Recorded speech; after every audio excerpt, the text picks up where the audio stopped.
वर्ध्यात गौर बंजारा समाजाचा आरक्षणासाठी एल्गार पाहायला मिळतोय।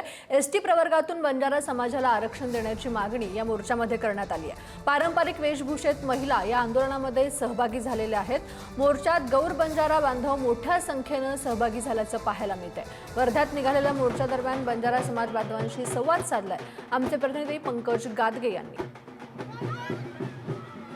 बंजारा समाजाच्या वतीने आरक्षणासाठी एल्गार पुकारण्यात आलेला आहे। वर्ध्यात गौर बंजारा सेनेच्या वतीने मोठा असा मोर्चा काढण्यात आलेला आहे। सध्या आपण पाहू शकता मोर्चा निघालेला आहे। मोठ्या संख्येने इथे बंजारा समाज बांधव एकवटलेले आहे। बंजारा समाजातील पारंपरिक पेहरावामध्ये इथे स्त्रिया दिसून येत आहेत। तसेच एकूण नारे असलेले फलक सुद्धा दिसून येत आहे। बंजारा समाज बांधवांच्या वतीने सुद्धा सेवालाल महाराज की जय असे नारे देण्यात येत आहे। आपल्यासोबत बोलण्यासाठी बंजारा समाजाचे नेते आहेत। सर, काय सांगाल, कशा प्रकारचा हा मोर्चा आहे, काय मागणी असणार आहे?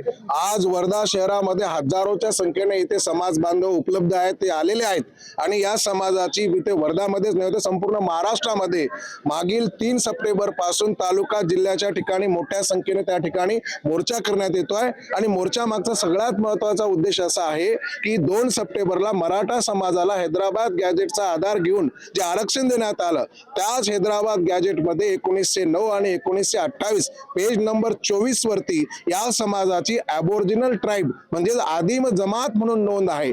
जर त्यांना आरक्षण मिळू शकतं तर गोरबंजारा समाजाला आरक्षण का मिळू शकत नाही, हा प्रश्न घेऊन हा समाज रस्त्यावर येत आहे। पंकज गादगे, पुढारी न्यूज, वर्धा।